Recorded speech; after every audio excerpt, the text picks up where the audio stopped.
I'm Jenny with the Charleston Reiki and Wellbeing Center, and I wanted to talk to you guys a little bit today about social anxiety, but more specifically phone anxiety, which isn't always connected.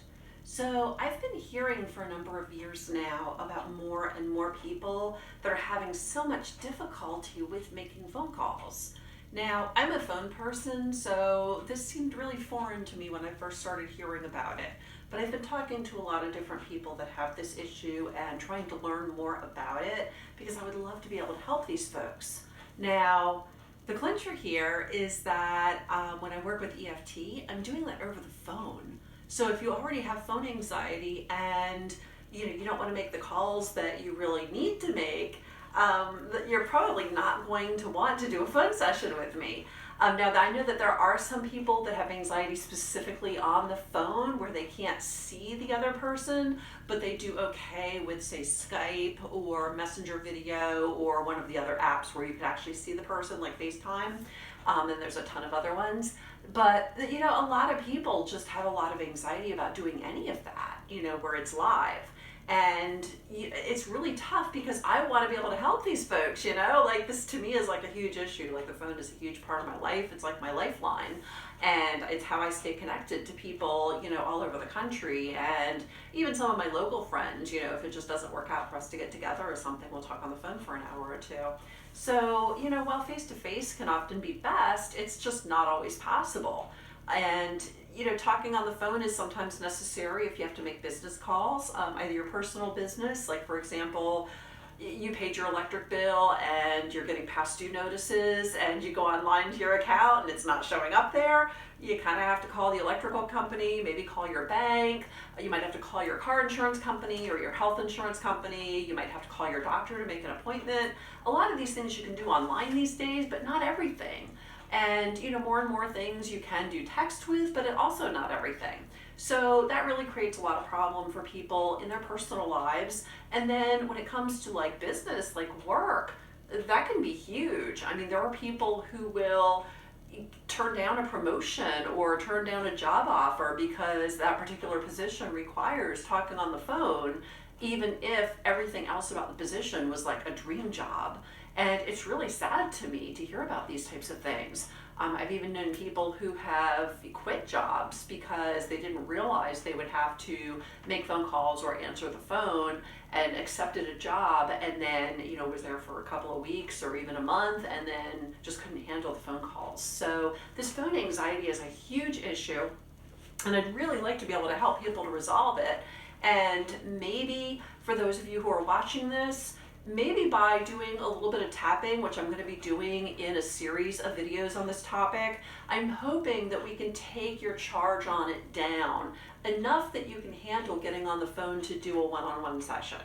So when I say charge, what I like to do is I ask people to rate the issue from a scale of 1 to 10. So 10 would be like the worst anxiety it could possibly be, like worse than you can almost imagine. And then 1 would be like it's still barely there. And then of course 0 means it doesn't even exist. So when I say charge, that's what I'm referring to on how severe the charge is. Anyway, so what my goal is here is to present some different things, and I'm going to have at least a couple, maybe several, depending on what comes up, different videos that we will be tapping along to. And that way, if you have phone anxiety and you're not ready to do like a phone session, then you can tap along with the videos and rate your charge before you start. Let's say you start out at a 10, but after you follow along with a couple of the videos, even do them repeatedly, you don't just do it once, keep doing it over and over again and see how that charge comes down. Maybe you'll get it down to a 5 or even a 4, and you might still want to resolve that remaining issue, but you might feel comfortable enough to where the anxiety isn't so overwhelming that you might be able to handle doing a phone session by that point. And then of course we might be able to eliminate it altogether and get it, the whole goal is to get it down to a 0 and completely neutralize it so it no longer exists. So in thinking about different issues with anxiety, with talking on the phone, some common causes, and I'm sure there are plenty of other ones that I'm not aware of or that I haven't heard about, one really, dominant issue is just folks that are younger today that, grew up with text messaging, especially during those teen years when people in my generation, I'm about to turn 50 years old this year, and this is the year 2020 for those of you who are watching this, down the line in future years. But for my generation, I grew up in the 70s and, was accustomed to using the phone. And in the 80s, by the time I turned to a teenager, it was common, like teenage kids were dominating the phone. Like there were jokes about, you have a teenager, you can never get near the phone. And of course we didn't have cell phones then, so it was just, your main home phone. And if your teenager was on the phone, that meant that, you couldn't use the phone. Before call waiting came about, somebody might be trying to reach the parents and kept getting a busy signal. It was just a common thing. That's what teenagers typically did in those days. So for those of you who are younger and haven't experienced that, you might have just been used to texting and never really gotten into a habit of talking on the phone. And for those of you who are very young, in your early 20s, you may have never grew up using the phone at all. You might have only done text or just not use the phone whatsoever. So it's totally understandable that people that don't have experience using the phone are going to have anxiety about it. I remember being a very young child, 3, 4, 5 years old, even, into my early elementary school years. And I had some relatives that lived out of state that I saw rarely, and I really didn't know these people. And so like on holidays and every now and then, even if it wasn't a holiday, my mother would call, her brother or, some relative, a cousin, and everybody would take a turn on the phone talking to that person. And I would get put on the phone and I would be like terrified. Like I remember this vividly being like, oh my God, I've got to talk to them and I don't know what to say. I don't know this person and I don't know what to tell them. And of course, the first thing they would ask me is, how's school? And I'm like, okay, like, what do you say? You're a kid. So, I kind of went through that little period of anxiety and fear, but worked through it at a very early age because I really didn't have a choice. And so by the time I was 8, 9 years old, I was very comfortable on the telephone. For those of you who are a lot younger, you probably didn't have that exposure, and therefore, even in early adulthood, if you are being forced to make phone calls, especially to businesses and whatever, you might not know how to handle it just because you didn't have the experience when you were young. On that note, I am going to stress that to any of you watching this that are parents, please do your child a service. Now, we don't know what the future is going to bring, but let's say you have a 5-year-old. 20 years from now, I have no idea. Maybe phones won't even exist and we'll have some other method of voice communication.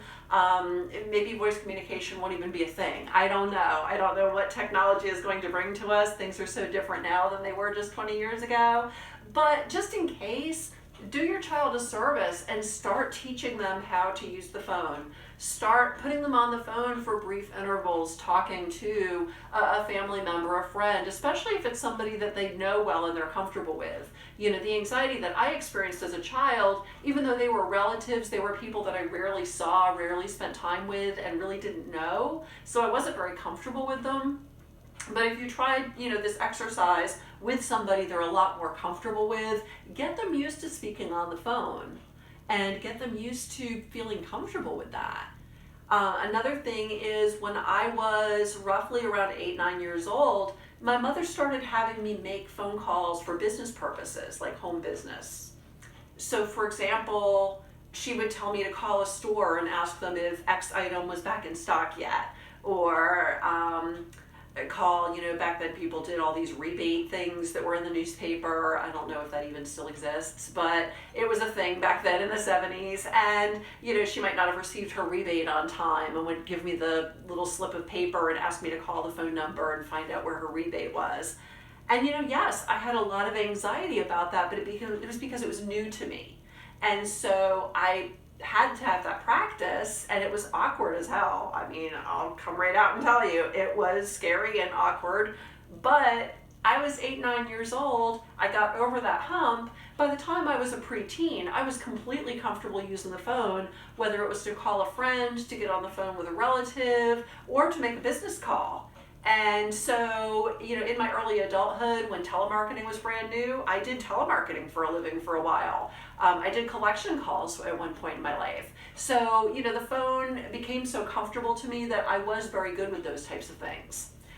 Anyway, so other causes, I've mentioned about the age, but maybe you're not young. Maybe you're around my same age. Maybe you're even older. Maybe you grew up having the phone around you and that anxiety was always present. Maybe you just always felt awkward about it and it wasn't something you could ever become accustomed to. And there could be so many different reasons for that. But one really common reason is for somebody who already has social anxiety, meaning that you would feel the same level of anxiety and awkwardness going out in public and talking to somebody in person, and the phone to you is the same thing. So that's really common also. And it doesn't mean that everybody who has phone anxiety also has that type of social anxiety with face-to-face, but many do. Oftentimes there's a crossover. So that could be another cause, and regardless of your age, you might just have had that phone anxiety always, but you might also have social anxiety. There's so many different causes of this. There's also people who maybe just were forced to use the phone when they were younger, but they still always just felt awkward. And for some of those people, in addition to the social anxiety issue, another issue is that some people are very visual. I'm visual as far as learning goes, but I have no problem talking on the phone. I'm really comfortable with it. But for some people who are very visual, they might get a lot more of their information by facial expressions, body cues, that type of thing, body language. And so, talking on the phone when you can't see the person might bring on some of that anxiety, because they might, be hearing the words, but it doesn't really translate as strongly as it does when you're seeing facial expressions, body language, etc. And for those people, they might be perfectly comfortable using Skype, FaceTime, whatever, as long as there is like a video where you can see the person you're talking to. But, when it comes to actually, on a regular phone call where you can't see the person, that's when they freeze up and get anxiety and get really uncomfortable. And for those people, we can try to reduce the anxiety. It's not going to change the fact that you're more comfortable with visual cues, but, we can release the anxiety, because let's face it, at least in this day and age, this may change in time, but for right now, you have to call your electric company, and I'm just using that as a random example. You're not going to be able to do that over FaceTime. You're not going to be able to do that where it's a video call and you see the customer service representative. That's just not realistic right now. I have no idea what the future is going to bring. I don't see that happening in the next handful of years. Maybe down the line at some point it will, but at least for right now, that's just not feasible for most people and in most of these business call type of scenarios. So there's, so many other issues, and if you have a different thing that, is a little bit different from what I'm talking about, maybe you even have an idea of why you're, anxious about using the phone, please by all means leave me a comment, let me know, or if you don't want to put it out there publicly in a comment, feel free to send me an email. So if you click the little read more, there's a drop down button right there. I'm going to have a few things there.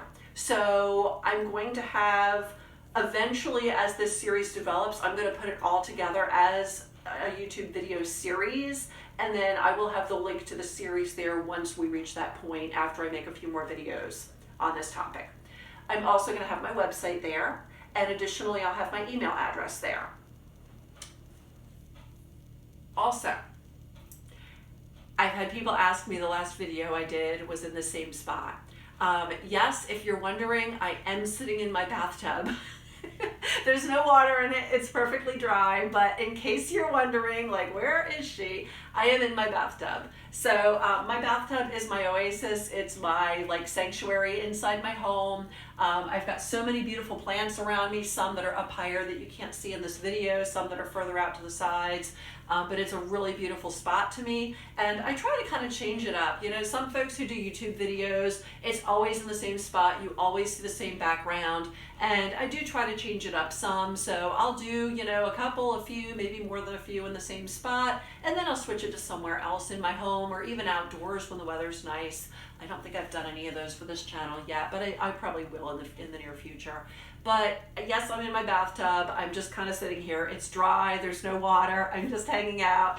But I just thought it was a really nice, backdrop, having some of these beautiful plants all around me. I've got a whole row of African violets and numerous other plants. I've got an aloe right here and a little baby rubber tree, and I've got an African violet blooming that I didn't even notice had started blooming. Very little pretty one. So anyway, I've had people ask me about this, and I just wanted to comment and say, yes, I'm in my bathtub. So what? I'm strange. I'll admit to that. Anyway, I'm looking forward to making future videos, and I really would love to get some feedback. I'd love to hear more specifically about your issues with phone anxiety. So please let me know either in the comment section or shoot me an email. If you decide to share something with me, I may bring it up in a future video, but I will not use your real name unless you ask me to. I will use a pseudonym or whatever you prefer. Just let me know, or if you do it in a comment, then whatever your username is, which may or may not be your real name. So then I will just use that name. If you send me an email, you can just tell me, hey, don't use my real name, and you can either substitute a name or I'll make one up or whatever. But you're more than welcome to your confidentiality, so I don't want anybody to be shy just because of that reason, that you're worried about your name getting out. Some people are embarrassed about their phone anxiety or even ashamed, which I feel is really sad. Anxiety happens. It happens for a lot of different reasons, and different triggers cause it. But I don't want anybody to feel ashamed. But if you just don't want to be publicly outed, then by all means, I'm not going to do that to you. So, but tell me a little bit about what's going on with you. I'd love to hear it, and I look forward to meeting you on our next journey with this. Thank you so much, and namaste.